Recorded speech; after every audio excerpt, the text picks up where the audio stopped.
In this video, we're going to discuss patent litigation and how to select patent litigation counsel. As we talked about in a prior video, patent litigation can be extremely expensive and for most startups should be avoided at almost all costs.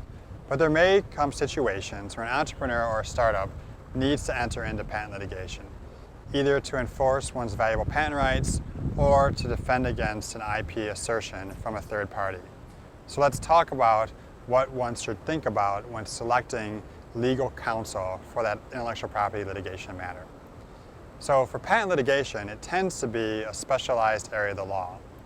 It's not something that someone needs to have taken or passed the patent bar, like for patent prosecution, where you're actually applying to the Patent Trademark Office to get patent rights.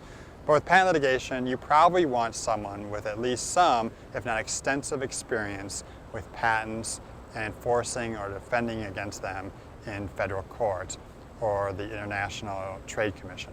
Some things you probably want to consider are, first, what is the extent of that person's experience with this type of technology?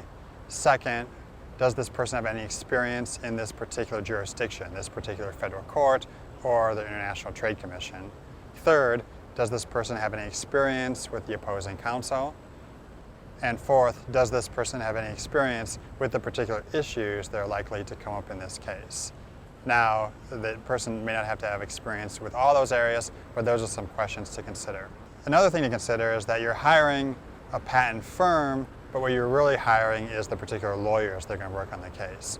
And you want to have a chance to meet the team of lawyers that's likely to work on your case. And it's likely to be a team, not an individual. Patent cases tend to be extremely work and document intensive, and it's going to take more than one person to work on your case.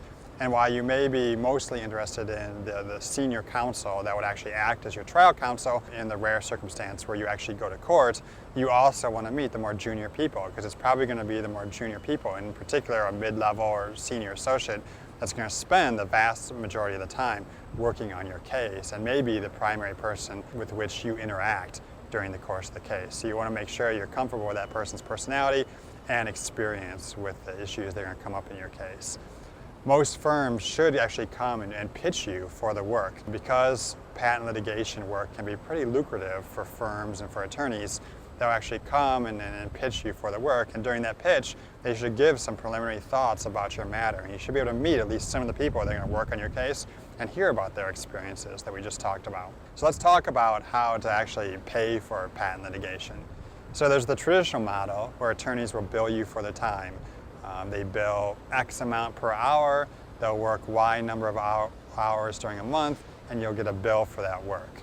That's important information to know, but understand that the billable rate is only one component. How much they work, how many people are working on the case, sometimes can be more important than how expensive an attorney is for their time.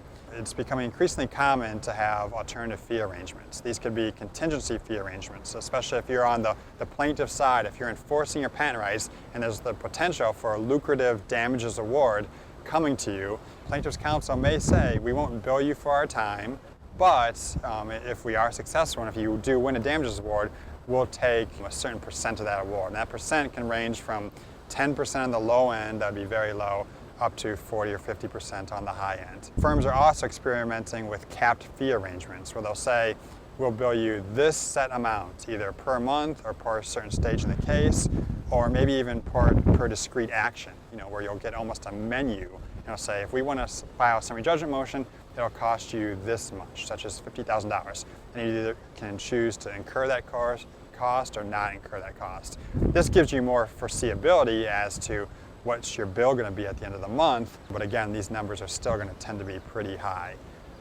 Patent litigation tends to be for people with significant capital resources. But whatever your billing arrangement is, you definitely want to get a budget from the counsel who's representing you in the patent litigation matter, both so you can compare that with the other firms that are pitching you for the work, and so you have at least some foreseeability as to how much certain phases of the case are going to cost and when you're going to incur those costs. That's important information to have, and you should be able to get that from your IP litigation counsel. One last thing to consider is a lot of this is just your your personal feel for these attorneys, why you want people with experience and a track record of success. Patent litigation can be a grind on the people doing it. It takes a lot of work and a lot of work at off hours on occasion. And so you want people who you feel really are on your side and really care about you as a client and the issues in your case. Because having patent litigation counsel that's thinking about your issues, in the shower, for example, that can make a big difference over the course of a prolonged patent litigation matter. To have someone who firmly believes in your cause and cares about you as a client. And that's a general overview of things to think about when selecting patent litigation counsel.